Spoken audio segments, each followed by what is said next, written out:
যদি হবে না হবে না, একটু জোরে কথা বলতে হবে যে হবে। আচ্ছা, এরকম কথা কি কেউ বলেছে? হ্যাঁ, জি হ্যাঁ বলেছে।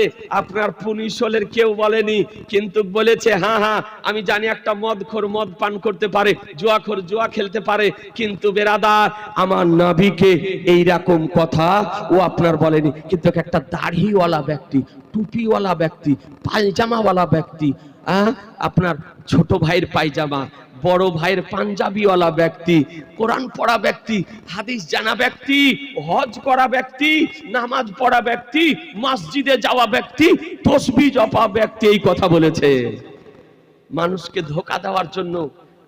ব্রাদার, ওর নাম বলবো কি? ওর নাম হলো মোল্লা ইসমাইল দেহলভি। কি নাম? ইসমাইল দেহলভি। বাড়ি দিল্লিতে, 1240 হিজরিতে একটি বই লিখে, বইটির নাম তাকবিয়াতুল ঈমান। এই বইটির 42 পেজে লিখেছে নবী মার্কার মাটি মে মিল গায়া, নবী মরে মাটির সঙ্গে মিশে গিয়েছে। নাউজুবিল্লাহি মিন যালিক। এ বেরাদারান ইসলাম, আপনাদেরকে বলতে চাই, শুধু নবীকে মরা বলেনি, বলেছে নবী মরে মাটির সঙ্গে মিশে গিয়েছে।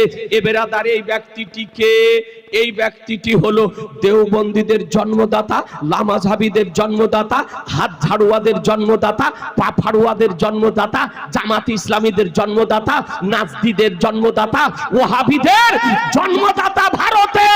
এ বেরাদার, এই দলগুলি ওই আজকে সৃষ্টি করেছে, এদেরই জন্মদাতা, এদেরই কেন্দ্রীয় নেতা, তারই নাম হলো ইসমাইল দেহলভি। বেরাদার, ইসমাইল দেহলভির যে আকীদা, দেওবন্দীদের সে আকীদা, ইসমাইল দেহলভির যে আকীদা, নামধারী আহলে হাদিসদের সেই আকীদা, ইসমাইল দেহলভির যে আকীদা, হাড়ি বহনকারী তাবলিগীদের সেই আকীদা।